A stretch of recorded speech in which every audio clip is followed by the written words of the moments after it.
प्यारे बंधुओं, आप सबका बहुत बहुत स्वागत है। आप आज इस सभा में आए और ये जितना भी प्रोग्राम किया हुआ विनय जी ने, इनको प्रेरणा दी है VHP के हेडक्वार्टर में इंडिया से कि ये काम होना चाहिए। ये इनकी 150 ईयर की शताब्दी मनानी चाहिए। मैं आप सबका स्वागत करता हूँ और जो भी बच्चे आए हुए हैं जिन्होंने इसमें हिस्सा लिया, भाग लिया है, उनका भी मैं थैंक यू करता हूँ, वेलकम करता हूँ। आप ऐसे ही ज़िंदगी में अपना ये करते रहें और भारत देश का नाम ऊंचा करते रहें। और विनय जी जिन्होंने अपनी पता नहीं 2 महीने की मेहनत से ये काम किया है, मैं उनका भी धन्यवाद करता हूँ। अब मैं लखानी जी से प्रार्थना करता हूँ।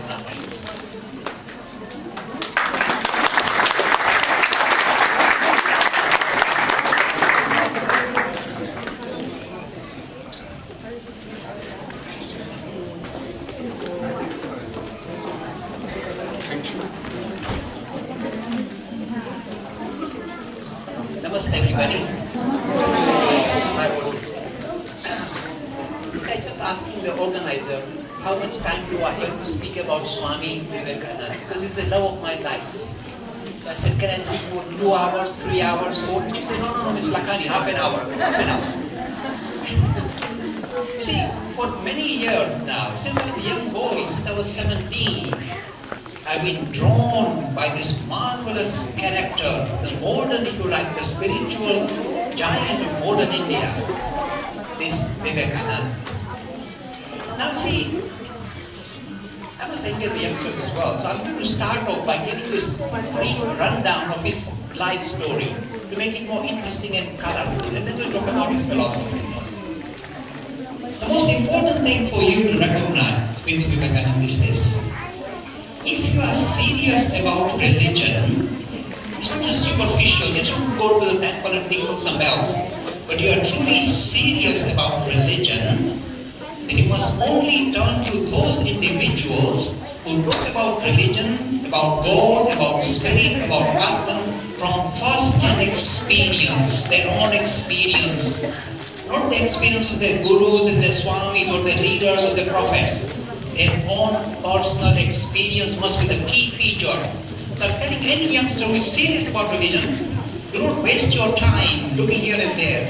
Only focus on those individuals who you feel sure are talking about religion, about God, from first-hand experience. So when I was 17 and I was trying to come to terms with Hinduism, I was studying physics at Imperial College. Trying to come to terms with religion, I looked at all the various personalities in modern India, and the one personality that drew my attention and stole my heart was this marvelous super giant, the super personality of modern India, this Vivekananda. Now you see, it's important to start the story, see the human part of this Vivekananda's teachings. Now when he was a young child, like you, the way you can distinguish a child who is very advanced and very focused is to see how well, for example, from very young age, if a child is able to focus and become one-pointed on any subject, that's a signal of a very evolved soul. So if you find in some of your youngsters, they become very one-pointed and very focused on any subject they want to study very quickly, this is the sign of somebody who is more evolved, who has come out of the animal kingdom, but in the human kingdom, they have become now more focused. This is the first important thing you watch. This little chap, this little Narendra, from very young age, is able to become very one-pointed, very focused on any subject he wishes to study. From very young age, this is the first rule. It shows a highly evolved being. The second most crucial aspect you must watch out for if you are looking for a spiritual personality is to what extent they have compassion for others. Now this is not a put on, it's not something because your parents say, first bow down and do this. You actually feel at one with the rest of humanity. You feel tremendous oneness with greater humanity. And that is a sign of a highly evolved being. This shows that you moved away from the animal and go to the level of divine. This young chap, this Vivekananda, when he was about 4 or 5 years old, I just show you how compassionate he was. In those days in India, if a beggar knocks on the door, the mother will open the door, offer some grain, some rice, as to the beggar, and he will go away. If this little Narendra, this little Vivekananda, heard the knock and there was nobody around, and he opened the door, and he saw a beggar, he has no time to go to the kitchen and look for grains.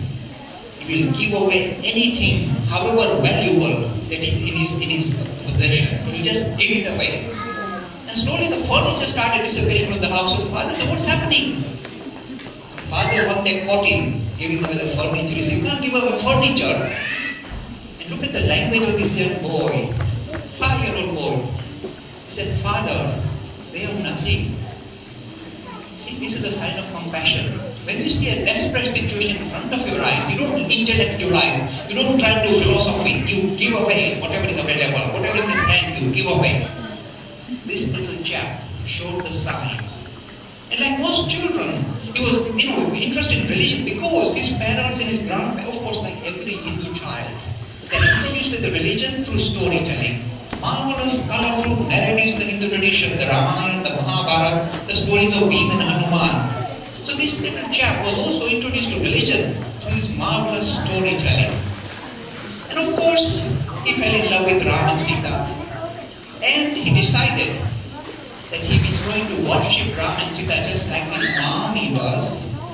So he bought a little image of Ram and Sita and started to worship it. Very genuine, lovely little chap. And while he's worshipping it, things are going all right.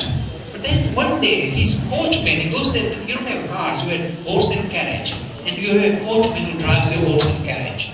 The person who was driving the carriage had a big fight with his wife. It's a normal thing. So, when he met Narendra, this coachman was so angry with women. He said, Narendra, the most heinous thing, the worst thing you can do is to get married. Women are nuisance, they are real nonsense. Don't ever get married, my boy. This is the worst thing anybody can ever do, to get married. And little Narendra was amazed, he had never heard about this. And then he thought very carefully, this Ram got married to Sita. This is not good, is it? The coachman just said this horrible thing to do. So he went, this is a true story. I showed the honesty of this boy, the guileless boy, Nirdosh. He went to the image of Ram and Sita. This is a true story. He picked up the image and threw it out of the window. No more Ram and Sita. He decided to focus on Hanuman. Because with Hanuman there is no marriage, there is no lovey-dovey, no nonsense. He said, this chap is reliable. So he started worshipping Hanuman. And he fell in love with Hanuman. Like all children, they love stories of strength, lifting mountains and maze and, thumping the evil people. He loves stories like this. He's a very brave boy. He loves Hanuman. So you go to all the kathas where the Maharaj are doing stories of Hanuman and Ram and Sita. You listen about the story about Hanuman. And then with the katha, I'll go to the Maharaj and say, Maharaj, I want to make friendship with Hanuman. Where can I find Hanuman? I want Hanuman. Please show me where does he live. Now the poor Maharaj, what can he do? He said, my boy, he has to send the boy away. He said, my boy, Hanuman likes to live under the banana tree. So the Vivekananda said, this is good stuff. There's a banana tree near my house. I can catch Hanuman and make friendship with him and get on his back and fly around. It's fun here. So straight away, he went under the banana tree and waited. It's tremendous perseverance. He's focused. I told you, he's very one-pointed. He decided to make friendship with Hanuman. He sat under the banana tree. Evening came, the sun went down, it was nightfall. The family was saying, where is little Narendra? Where is he? Disappeared. Where is he? They couldn't find him. And this Narendra was sitting there, where is Hanuman? Where is Hanuman? Waiting. After a long wait, the boy lost his patience. Then he went home, knocked on the door, and the mother opened the door. And the little boy broke into tears. Mommy, he said, what happened to you? He said, Hanuman did not come. I waited on the banana tree. Hanuman never turned up.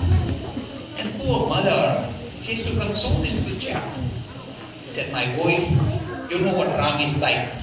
He must have sent Hanuman away for some other work, picking up some mountains here and there.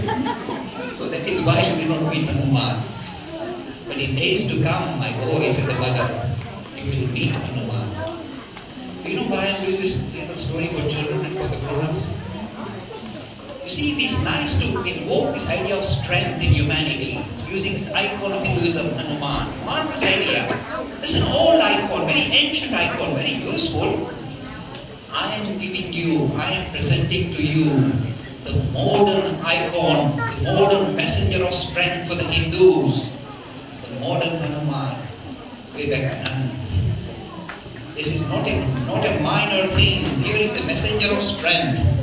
And do you know why Hindus have not heard his name perhaps? Many Hindus have not heard the name. There are no temples, no images all over the place of Vivekanand.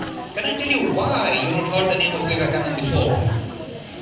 Every prophet who came before him, almost every one of them, would tell you, look, you want to solve your human condition, you want to solve your problems out, your health problem, your wealth problem, your social problems, just come and sit at my feet and crack coconuts. I will sort you out. This Vivekanand came with a different message. He broke the mold. He said, don't come and sit at my feet. You stand on your own feet and sort yourself out. This is the messenger of strength. He empowers whole of humanity to resolve his human condition for themselves, not by sitting at the feet of somebody. He has broken the mold, the ancient mold. People sometimes shudder when I mention this. Most prophets will say, well, come and sit near me and sort you out. Vivekananda says, no. Stop bowing down to prophets, my friends. For how many lifetimes will you keep breaking your backbone, bowing down to this prophet and that teacher? For a change in this lifetime, stand on your own feet. Don't bow down to a prophet, said Vivekananda. Become a prophet. So become a prophet is too much, it's too difficult. He wants you to do the difficult. He wants you to become empowered, to sort yourself out. No other prophet except for Buddha has given this message. Very dynamic message. You see, we human beings have one problem. We don't like to take this difficult path, we like the easy path. The easy path is to hang on to some personality. And that's a mistake. Let me show you a simple example I've been using. Suppose you came out here of the temple and you saw a sign, London, 6 miles. And you say, London, 6 miles, and you grab hold of the signpost. You will never reach London, you will be Ilford. You see, the prophets are mere signposts. They point a direction. We are not supposed to grab their feet and sit there. We are supposed to make progress in the direction they are pointing. This is the reason why there are no temples devoted to Vivekananda. He doesn't want that. He wants you to take responsibility and stand. This is the reason why he's the modern prophet of Hinduism, the modern Hanuman. Let me continue the story, because the story brings out the essential features of this marvelous personality. You see, when he was a young man, he started, like every young human being, you must be able to challenge the idea of religion and God. How can you possibly believe that behind this creation lies this marvelous, compassionate fellow called God? How can you possibly believe that when you see all the suffering all around you? Either your rational faculty is not kicked in, or just brainwashed from your family. How can you possibly believe in stuff like that? So this Narendra at a young age became a skeptic. He started to challenge all these ideas of religion and God. It is only when he met his match, his master, Sri Ramakrishna, for the first time he came across somebody. Didn't I start my story saying, always go to the heart of the matter. For the first time he met one personality who told him, I can see God more clearly than I can see you, my boy. It's not a matter of make-believe, it's not a matter of belief, it's not a matter of book learning, it's not a matter of intellectual acceptance. I experience, I see God more clearly than I see you. And that knocked him out. And that teacher is Sri Ramakrishna. One of these days, invite me to talk about him. And it is here that Narendra, the skeptic Hindu young boy, became a great, not only devotee of God, a devotee of religion, but became God realized. He became illuminated by the master that he met, Ramakrishna. And now he is no longer ordinary Narendra. He has become Swami Vivekananda. After he became the monk, he went all over India to look at the condition of his people. And like you, if you went, even if you go today, if you go around India and see what is the sorry state of your people, it should bring tears to your eyes. He went all over India, saw the degradation of his own people. Went to the southern tip of India, Kanyakumari, and there is a huge rock right in the middle of the ocean. He's a very brave young man. He jumped in the ocean, huge waves, shark infested waters. He jumped in the water and swam to the rock. There he sat all night, trying to say, how can I resolve the issue, the problem of my people? How can I give them their dignity back? They've become brutes, they're drinking from the gutter. There's no dignity, there's nothing left. What can I do for them? What can he do? Even though this God realized, what can he do? He came upon a plan. See, I'll go to the West, I will sell my God knowledge, and against it get some financial help for my people. Not to become famous, world famous. He went there just to get some money for his people. See, the honesty, the complete guileless nature of this man. And he had some disciples in Chennai who went around from street to street collecting money to send him to America. Because he heard there was a parliament of religion in Chicago, and they said you should participate because you are a good speaker. He said, okay, I will go. So one of our biggest problems is we are not very practical people. So his disciples said, okay, we send you Swami, we send you to America. And to show you the impractical nature of the Hindus, these disciples of his, these youngsters, bought him a one-way ticket. One-way ticket, they sent him off. And without being practical, they said, oh, Swami is going to America, we must dress him up. They bought him silk gowns. He's supposed to get the winter of North America, and they put him in silk gowns and sent him off. And the Swami went. So the story continues. But just to show you the power of his personality, if anybody came across him, they would be changed forever. In the ship, he met somebody very famous called Jamsetji Tata, the grandfather of Tata Empire. In just 1 hour conversation, he had made an impact. After many years, a letter arrived, dear Mr. Vivekanand, do you remember our conversation on the ship going to America? I've taken your advice and set up the first Tata Institute of Research. This is the beginning. Again, the glory goes to Vivekanand. And today the Tata family is very, very devout followers of Swami Vivekananda, because the mark was left in that ship. So anyway, he went to the United States. He went to Chicago, to the place where the Parliament of Religion is being held. He walked in there, he said, I've come. They said, who are you? He said, I'm coming for the Hindu speaker. He said, we never invited you. Who are you? They chucked him out. They threw him out. He had no money. There were no, in 1893, there were not Hindus waiting at the airport or the seaport waiting with garland. Hello Swami, here Mercedes Benz, we take you home. There were no Hindus there. There were cowboys with guns. So this man had no money. Soon he was struggling. What can he do? An American lady took pity on him and said, look, you look so grand. You know, anybody who's good realized looks very majestic, tremendous charisma. Because the idea that they are talking from religion or from experience shows in their face and the manners. The woman said, would you like to stay in my house? I'll pass you off as a Maharaja living with me. He said, okay, call me Maharaja, I'll come and stay with you. Now the story continues. Next door to this lady lived a professor right of Harvard University. And they started to talk with each other. And in no time, the professor said, Swami, you should take part in the Parliament of Religion, surely.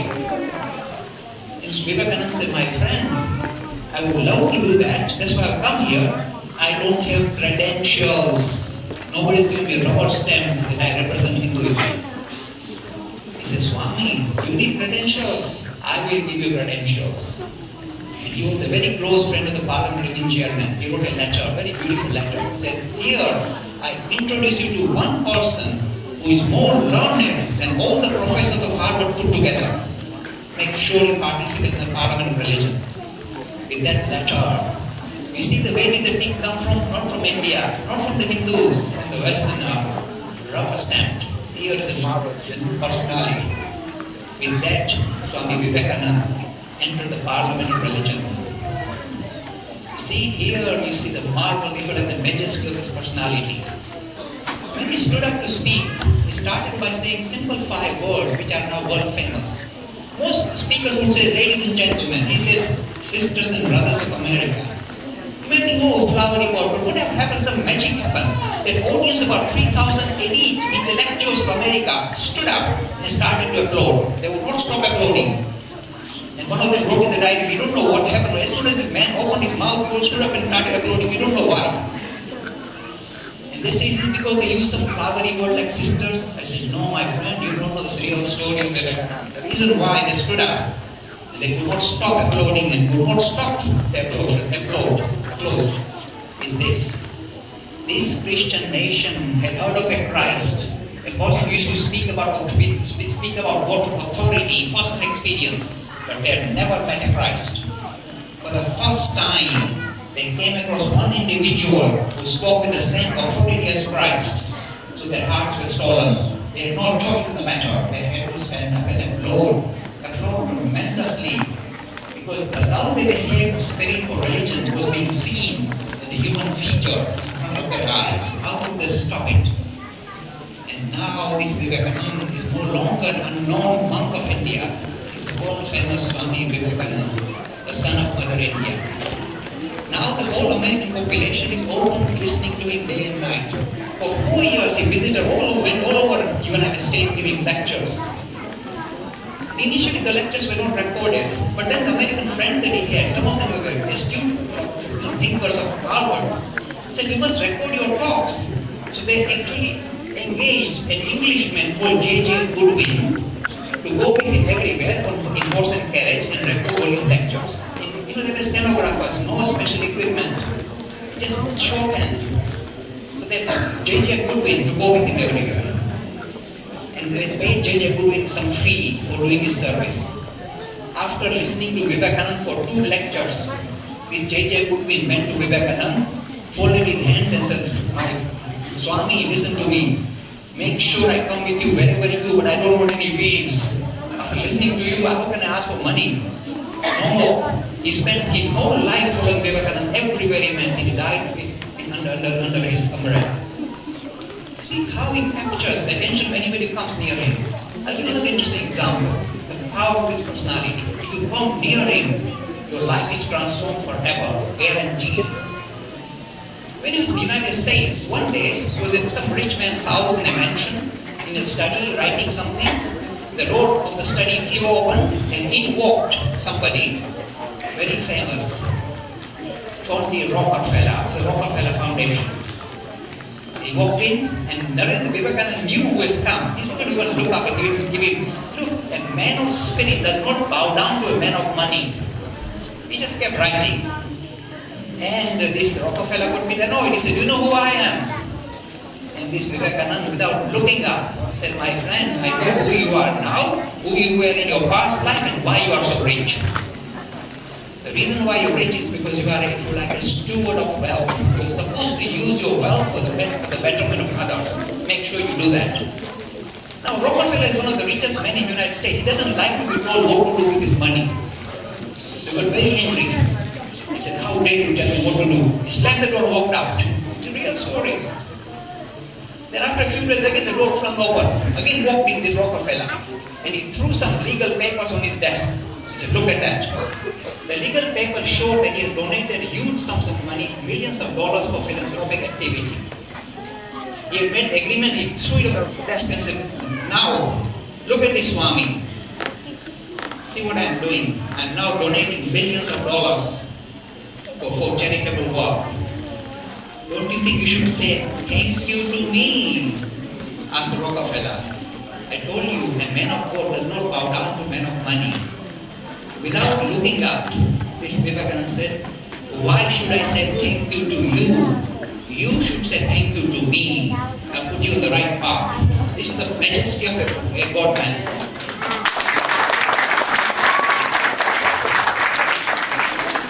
Now he said, he had now the attention of the Americans, and most of the talks he gave in the United States are now part of the complete works of Vivekananda. And when I was 17, studying physics at Imperial College, I came across this marvelous treasure. And that is where I picked up my knowledge about Hinduism. And that gives me the authority and the inspiration to teach Hinduism at many universities, including Eton College. The authority comes from this marvelous, majestic personality of modern India. So this story continues. Now he's become world famous and India is ready to receive him. Gandhi was writing from South Africa saying, please come and help me. I've heard you are so powerful. Please come and help me. I'm struggling with apartheid rule.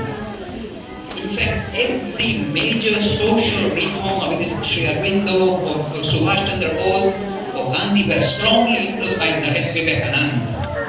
You see, here is a man of authority talking about religion from experience. There is nobody else who can even put you on the same platform.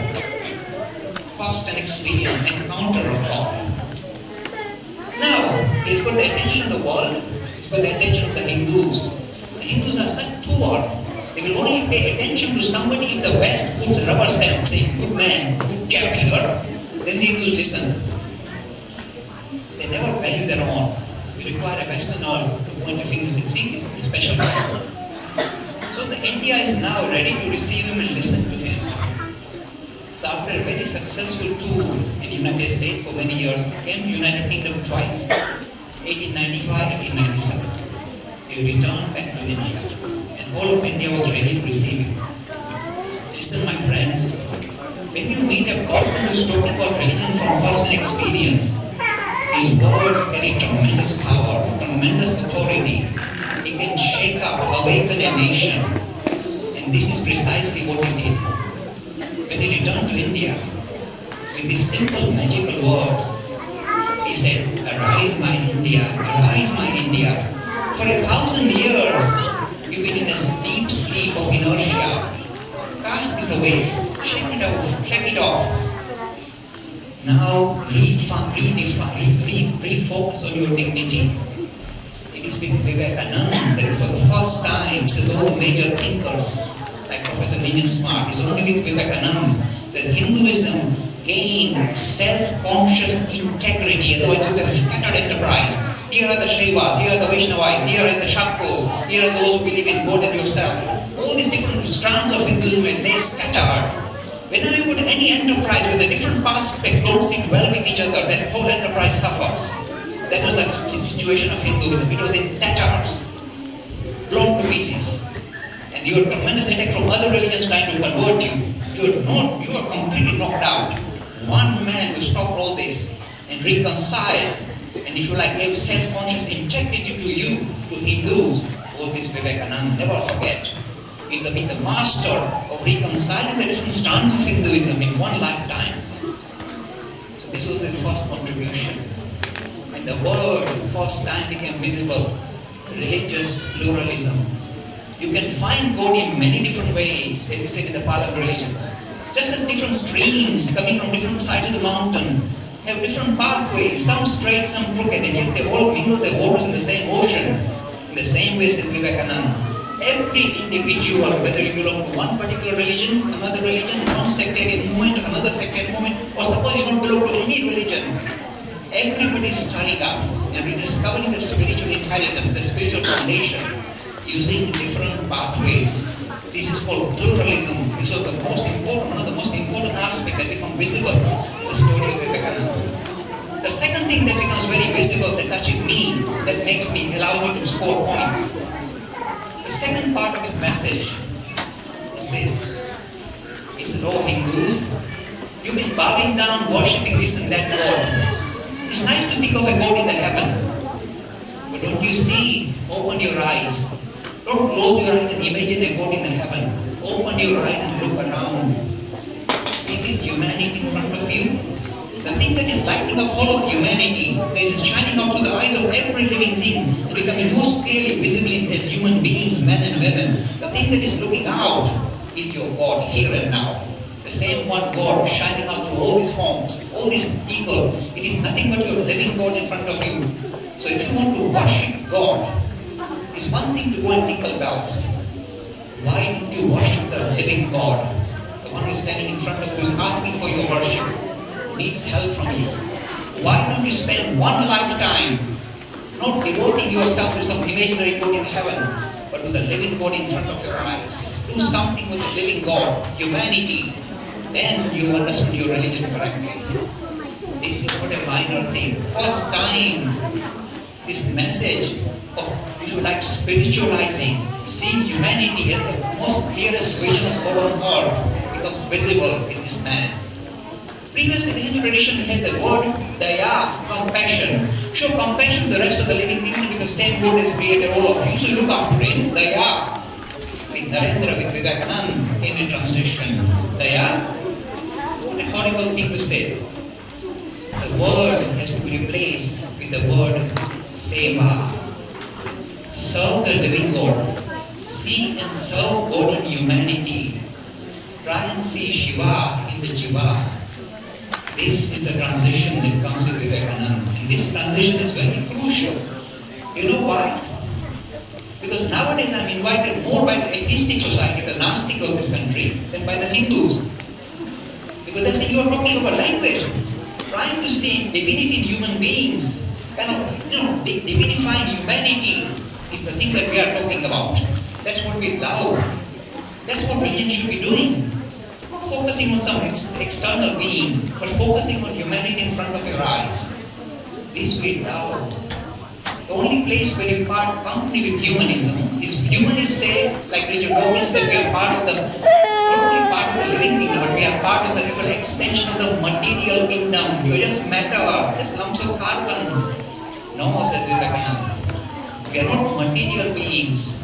We are essentially spiritual beings on a material journey. There's a big transition. And this particular teaching is called spiritual humanism, in contrast to materialistic humanism that Richard Dawkins promotes. And I'm telling you, my experience of presenting spiritual humanism at a major university in the United Kingdom comes with success. I trump them. I win all the hearts and minds. It's nothing to do with me. That the message I possess is so powerful, so potent, it will steal the hearts and minds of the modern Western youth. Forget the Hindu, Western youth. They fall in love with this idea of seeing and serving God in humanity. Seeing a deeper dimension to human beings, and not just the material dimension. The deeper dimension, the spiritual dimension, is what Vivekananda is all about. For the first time, the West has encountered what is called spiritual humanism, divinifying and dignifying human beings. Now, do you know why this is so important? However good the Hindus are in theory, they are the worst practitioners of this marvelous teaching. They are the worst practitioners on the face of this earth. I'm very critical of the Hindus. If you go to India today, do you think they are dignifying humanity? Just step out of the plane and see. Open your eyes and look. If you are the lower rung of society, they'll crush you. They'll suck your blood out. They will kill you. Dignifying humanity? What rubbish. The only place where this marvelous principle of Vivekananda of dignifying and divinifying humanity being put into practice without the tops and tails of religion. Do you know where in the world? Here. Here, in the name of a secular democracy, in the name of an egalitarian society, in the name of this mature society, this nation has already started practicing what the Hindus have been preaching, dignifying humanity. If you are disabled in, say, one of these third world countries, if you are disabled, they'll hide you. You are a blemish of the family, or you got this disabled person, they'll hide you. If you are disabled in this country, they buy you a scooter and you overtake everybody else. This is called dignifying humanity. So do you know why I'm successful in making all these talks at universities? Because now I'm reconciling the theory that the Hindus possess of dignifying humanity with the practice of the West, where they're already doing it. So when I'm looking for practice in Hindus, I don't go to India. I just open the street and see, look outside. These are practicing Hindus without the tops and the tails of Hinduism. So that is why the potent message that came from my master, my mentor, my love of life is Vivekananda. is so crucial for a modern society to rediscover religion in a different guise, not through gods and goddesses, but through humanity. With that message, I think